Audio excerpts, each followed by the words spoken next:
Okay, so this pulley system here, all right, we've got two objects, A and B, connected by a light string, okay, an extensible string. So inextensible means it doesn't stretch, right, which means then the tension will be the same throughout the string, okay, and it's a smooth pulley, so we can be assured that the tension here is the same as the tension here, okay. So we can sort of look at the forces and we can actually focus in on each of the particles. So we look at the forces acting on the particles, okay? So if we use Newton's second law, okay, in the direction of motion, now you'll appreciate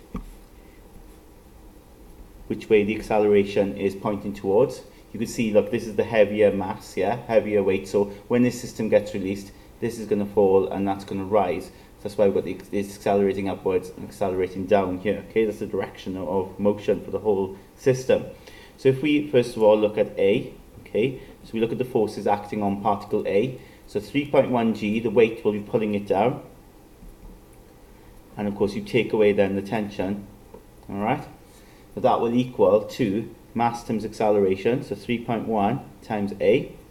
And if we look at B then, okay, at B, now with B is moving upwards, isn't it? Okay, because this A is pulling it down, so B is moving upwards. The tension is going to be, because it's going upwards, the tension in the string has got to be greater than the weight, isn't it? Yeah, if you think about it, because if it's going upwards, this tension in the string is going to need a greater force to overcome the weight of this object, right? So we'll have T take away 1.8 g in the direction of motion, of course. And that will equal then to 1.8 a, the mass. And what we've got to do with these two equations is add them, okay? Because if we add them, simultaneous equations will easily then enable us to work out what the acceleration is to start with. So if we add them, you notice we've got 3.1 g, and then the minus t and the t's cancel each other out, okay?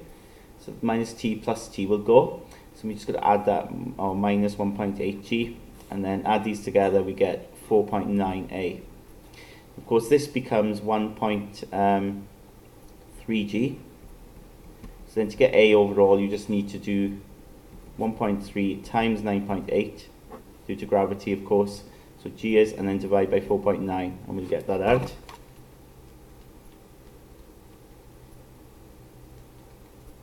We get out 2.5 or 2.6 rather, okay, 2.6 meters per second squared. You then, with that acceleration, sub it in to say 2. If you sub it in 2, you'll then be able to get the tension. So sub into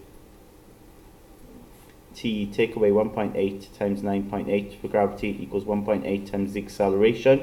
Okay, so I'm putting the acceleration in there, and then we just got to take that over the other side. So 1.8 times 2.6, and then add then the 1.8 times the 9.8. We get out 22, we've done that right, 0.32 newtons.